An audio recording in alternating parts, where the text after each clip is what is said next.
Bwana Yesu asifiwe. Ni mara nyingine tena nashukuru kwa ajili ya siku ya leo ambayo Mungu amenipatia ili nishiriki nawe neno la Mungu, mtazamaji wangu na msikilizaji wangu, katika jina la Yesu. Kwa na Biblia tafungua nami katika kitabu cha Mithali, mlango ni wa 25 mstari wa 2 na pia Warumi 11:33. Itasoma. Biblia inasema kwamba ni utukufu wa Mungu kuficha jambo, bali ni utukufu wa mfalme kuchunguza jambo. Alafu tukisoma katika kitabu cha Warumi mlango wa 11 mstari wa 35 inasema, jinsi silivyo kuu utajiri na hekima na maarifa ya Mungu, hukumu zake hasichunguziki, wala njia zake hasitafutikani. Ujumbe wangu wa siku ya leo ambao napenda niweze kushiriki pamoja nasi ni kuhusu tunamtumikia Mungu ambaye ni wa kuficha jambo ama mambo. Kwa hivyo yafaa uweze kuficha siri.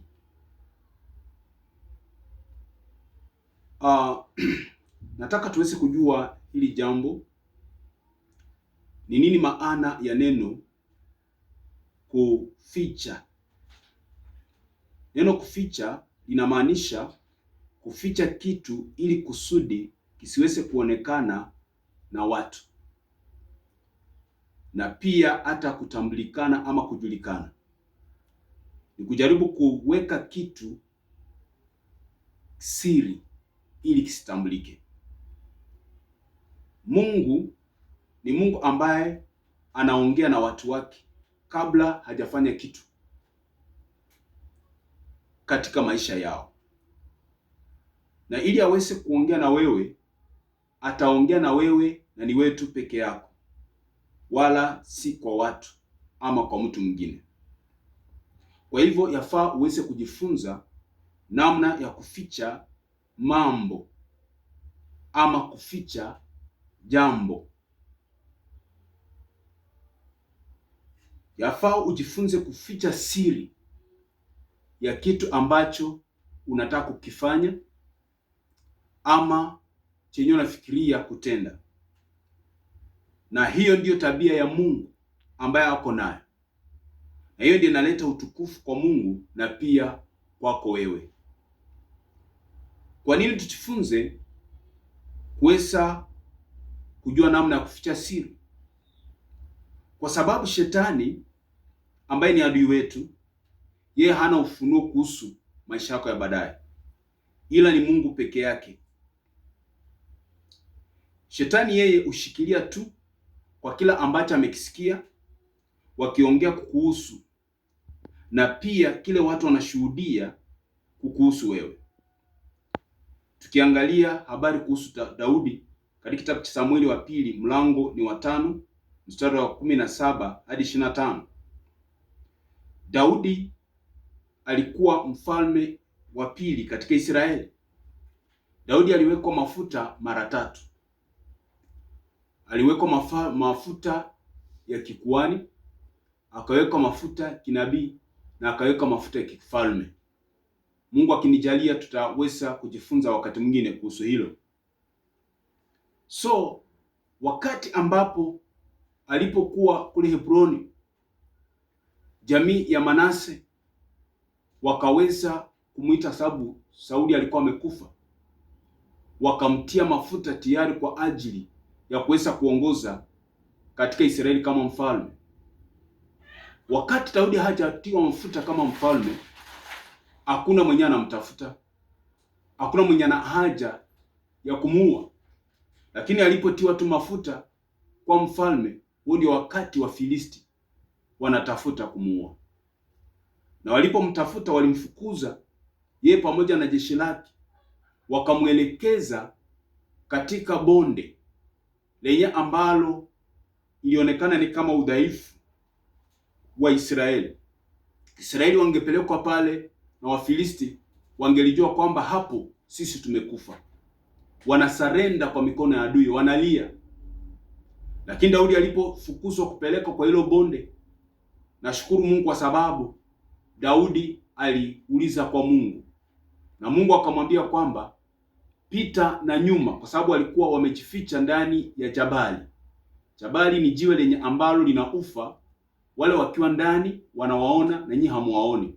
Wakirusha mishale ama mikuki inawafikia, na nyinyi mkirusha inafika kwa hilo jiwe, linakuwa kama ngome yao. Walipopita nyuma akawaua na ushindi ukapatikana, na hapo ndipo anaitwa ngome ya Daudi, ndipo Sayuni ya Mungu. Kwa hivyo ni vizuri sana uweze kujua kwamba chenye Mungu anaongea na wewe kabla hakijatendeka, adui akisikia hatafurahia. Kwa hivyo jifunze namna ya kuficha siri, kwa sababu adui ajui kuhusu maisha yako ya baadaye, ni Mungu peke yake. Na adui atakupiga vita wakati amesikia ni nini chenye Mungu anaongea kuhusu, ni nini unapanga kuhusu maisha yako. So jifunze namna ya kuficha siri. Pia tukiangalia historia kuhusu Yesu Kristo ambaye ni Bwana wetu, kuhusu kuzaliwa kwake, ukiangalia katika kitabu cha Mathayo mlango ni wa 2 kuanzia mstari wa 1. Ukipata muda wako utajisomea mpaka mstari wa 16. Hapa Yesu amezaliwa.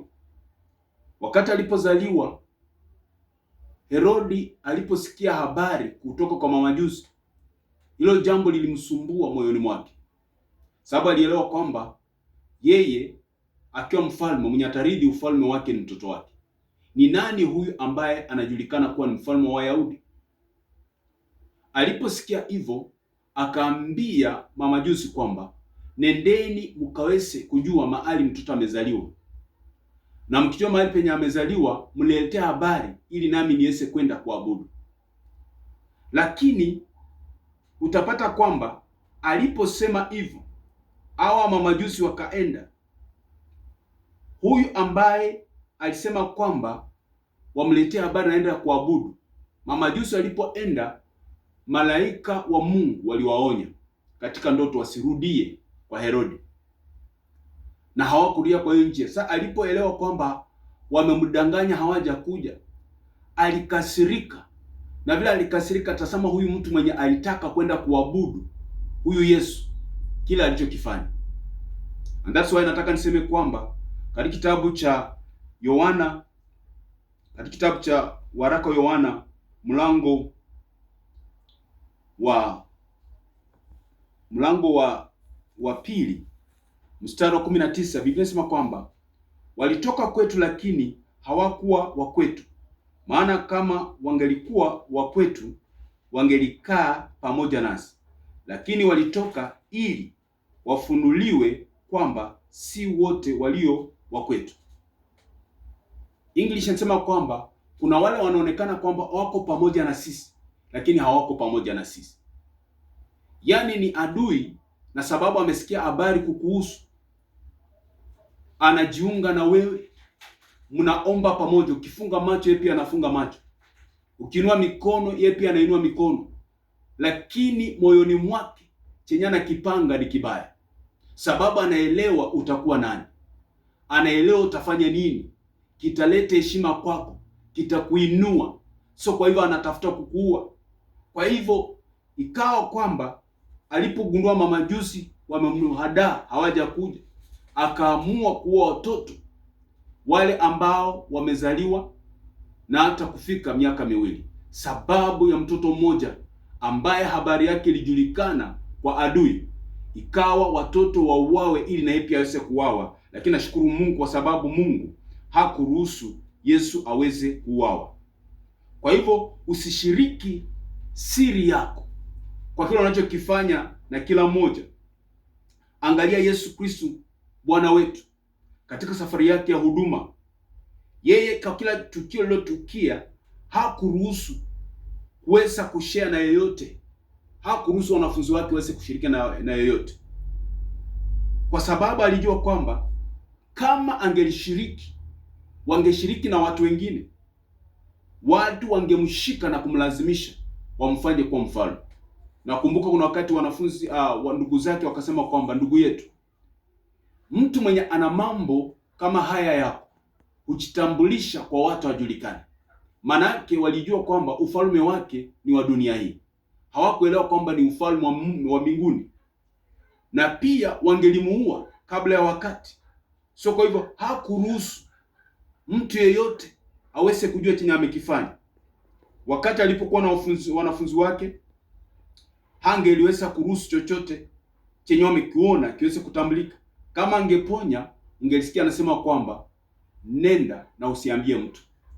Na pia kama angeliweza kufanya muujiza uweze kufanyika kama angelisema kwamba nenda usimwambie mtu. Katika kitabu cha Luka mlango wa 9 mstari wa 28, wakati alipokuwa kwa mlima wa mabadiliko, alipobadilika sura, mavazi yake yakabadilika, na Musa na Eliya wakatokezea, wakawa wanaongea na yeye. Petro alipoona wakashangaa, wakisema wajenge pale mahema. Yesu aliwaambia baada ya kusikia sauti toka mbinguni ikisema kwamba huyu ni mwanangu mpendwa wangu unayependezwa naye, msikilizeni. Yesu akawaambia kwamba na wasiambie mtu. Kwa nini alifanya hivyo? Nimesema hapa awali kwamba kwa sababu wangelimlazimisha. So kwa hivyo kila kitu chenye kiko katika nchi hii kabla kiweze kuja kutimilika kinaanza na maono. Mungu atakupatia maono. Mungu anaweza kuongea nawe kwa sauti. Mungu anaweza kunena nawe kupitia neno la unabii. Mungu anaweza kunena nawe kupitia malaika. Lakini na ujue kwamba akikupa yale maono ni mwongozo wa Mungu kuelekea kwa hatima yetu. Kwa hivyo usiweze kushiriki na kila mmoja. Kwa nini? Kwa sababu unaweza kushirikiana na ukuje kupata kwamba unashirikiana na mtu ambaye ni kama nyoka mwenye ataua maono yako. Kwa hivyo usishare maono yako ama siri yako na kila mtu. Usishiriki na kila mtu chenye Mungu ameongea na wewe, kwa sababu unaweza kushiriki na ushiriki na adui ambaye ataua maono ama atakuwa mwenyewe. Nasi tukaangalia habari kama ya Yusufu. Yusufu yeye alikuwa ni mtu mwenye ndoto. Ndoto ya kwanza alipoota akaona kwamba kuna nyota 12, na hizi nyota 12 moja ikasimama na 11 zikainamia hiyo nyota. Aliposhiriki kwanza aliona ngano, vifurushi vya ngano 12, na hizi 11 zikainamia kimoja cha 12 ambacho ni chake. Aliposhiriki na baba yake na ndugu zake, badala ya kufurahia, waliona kwamba huyu ina maana yake kwamba kama kifurushi chake kimesimama, yeye atakuwa kiongozi, sisi tutamuinamia mpaka nchi. Hawakufurahia. Na pia maono ya pili aliyoona katika ndoto kwamba nyota 12 na hizi 11 zikainamia 12 na mwezi na jua, maana yake kwamba ndugu zake, baba yake na mama wamemuinamia. Hata baba yake akasema kwamba ni ndoto aina gani hiyo unayoongea? Maana yake mimi na ndugu zako na mama yako tutakuinamia wewe. Lakini Biblia inasema kwamba Yakobo alihifadhi hilo neno ndani ya moyo, lakini ndugu zake waliposikia hilo walimchukia na wakatafuta kumuua. Ni Mungu tu alimtetea. Mateso yale Yusufu aliyapitia kwa mikono ya ndugu yake, kwa nyumba ya Potifa na hata kwa kifungo, ni sababu ya kutokuficha chenye Mungu aliongea naye. Kama ni kushare maono yenye umeyaona, share na mtu mwenye maono sawa na wewe. Kama ni kushare ndoto, share na mtu mwenye ndoto, sababu anaelewa ndoto ni nini, maono ni nini. Lakini ukishiriki na yeyote yule, badala ya kuweza kukusupport, atatafuta namna kukuua. Usishiriki kila kitu chenye ambacho Mungu ameongea na wewe na kila mtu.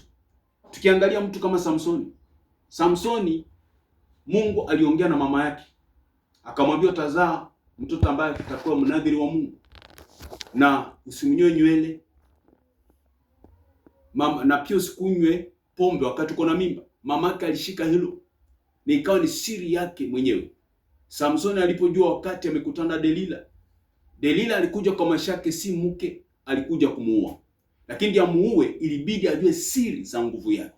Ndio kumbe najua kwamba mambo na ufalme wa Mungu hayana na mapenzi na mwanamke wako ama mume wako ama rafiki. Jifunze namna kuficha siri.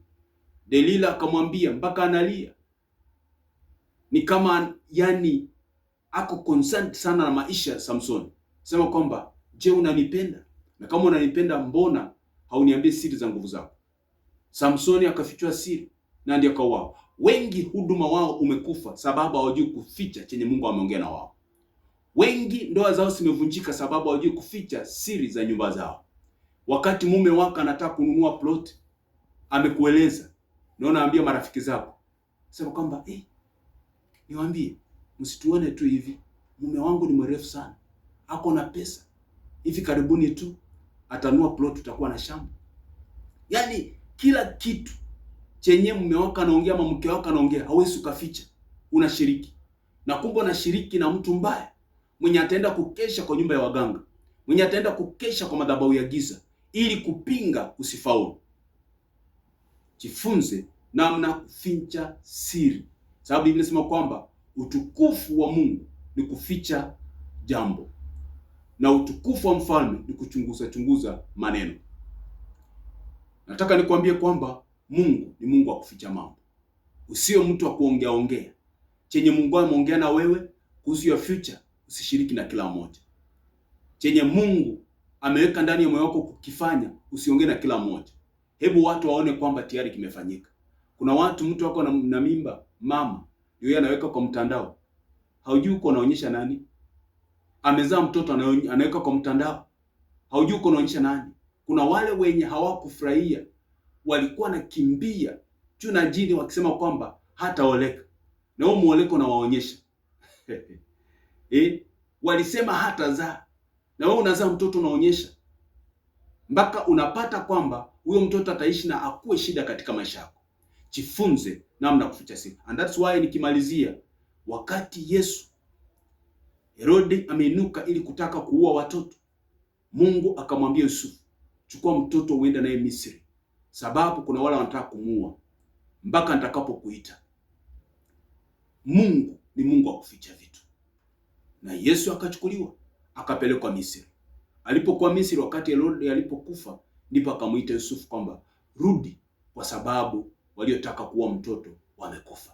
Nataka nikwambie kwamba usio mwepesi wa kutoa siri mpaka mambo yakamilike, yale hayataweza kufunguliwa.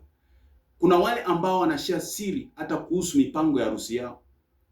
Kuna watu wenye wanatoa siri kuhusu hata kile wanataka kufanya biashara yao. Nakumbuka nikimalizia, kuna dada mmoja ambaye alikuwa anataka kufanya harusi. Na vile alikuwa anataka kufanya harusi, akashare na rafiki yake. Wanaenda kutembelea fianzi wake. Wanarudi wote pamoja. Siku moja huyu dada anapigia fianzi wa huyu mwenye anataka kufanya harusi kumueleza kwamba na fulani amekwambia shida yenye hapo nayo kweli. Ati hapana. Sema si unaona na alama kwa mkono ya moto. Aliyakwambia habari ya kifafa kila wanaanguka. Nakumbuka ulikuwa ni mwaka wa 2005. Yeye akamwambia hajanieleza. Sema okay, si kwamba TVT, lakini vizuri nikujulishe ili kwamba ombe juu yake. Kumbe moyo wake afurahi. Anatafuta kuharibu, sababu yalifichilia siri. Amepata mume, anataka kufanya harusi, na yeye baada hajataka kufanya anaharibu. So kwa hivyo ikawa kwamba huyu jamaa kupigia fianzi wake simu, anamuongelesha akamwambia kwamba kuna jambo hukuniambia, labda tuombe pamoja ndio sikuje kututesa baadaye. Akamwambia nilikueleza kila kitu. Na hii habari ya kifafa naye sema kifafa mimi sijui, kwetu hakuna na hata mimi sina. Na kwa mkono hii alama ikaleta shida, ujumba wao ukavunjika. Sababu huyu mwanaume aliona kwamba mtu wa karibu ambaye ni jirani, rafiki, hawezi akasema chenye ambacho hakijui. Nataka nikwambia hata kama ni marafiki wenye wako msunguko na wewe, usio mwepesi wa kushiriki nao kile unachokifanya. Jifunze kuficha siri, kwa sababu ukishiriki na wao, kuna wengine wanafurahia, lakini moyoni mwao hawapendi uweze kuendelea. Jifunze kuficha siri. Mungu akubariki na akutende mema. Kwa hivyo napenda niombe na wewe wakati huu, labda yale unayapitia kihuduma, kimaisha, sababu ya kushiriki mambo yale Mungu aliongea na wewe, ama chenye mpango kukifanya, biashara, kununua shamba, kuweza pengine kwenda mahali kwa ajili ya masomo zaidi, na ikawa kwamba mipango ikiharibika, mpaka unasema kwa nilikuwa nimekaribia tu. Nataka niombe nawe pamoja, Mungu akufungue na akutende mema, lakini ujifunze kuficha siri katika jina la Yesu. Baba, katika jina la Yesu nasema ni asante kwa ajili ya ujumbe huu. Tunakutumikia Mungu ambaye unaficha mambo, ikawa kwamba na sisi tujifunze namna ya kuficha siri. Wengi wetu ulinena na sisi, sababu wewe unena mambo kabla hajatukia. Ukanena nasi kuhusu huduma, kuhusu maisha ya baadaye. Wengine ukatufanikisha, ukatupa wazo la kununua shamba, kuanza biashara, lakini sababu ya kutokuficha siri tukashiriki mpaka na maadui, mipango yetu ikaharibika. Tunakusihi rehema, sababu hatukujua Mungu. Na wakati unaomba yeyote mwenye aliadhirika, Mungu rejesha chenye kiliharibiwa katika jina la Yesu. Na utusaidie kuweza kuwa sensitive in the spirit.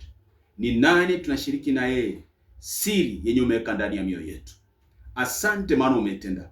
Ponya mgonjwa, komboa ambaye amefungwa na utawala wa giza. Fungua milango ya finances kwa ajili ya school fees ya mtoto huyu wa shule ya msingi, shule ya upili na hata chuo kikuu. Baba, peana kazi mwenye ana kazi. Mungu, inua mwenye anahitaji promotion penye anafanya kazi. Asante maana umetenda. Kwa jina la Yesu mbana kuamini. Amen. Wakati unaendelea kunifuatilia, kumbuka kulike, comment na kushare ili kusudi ujumbe wafikie wengi. Akaunti yangu ya YouTube ni Apostle Leonard Mabonga, na akaunti yangu ya Facebook ni Simiyu Mabonga Leonard. Nambari yangu ya simu, labda unapenda ushauri ama kuomba pamoja na wewe, ni 07 20 93 27 83. Mungu akubariki. Shalom, shalom.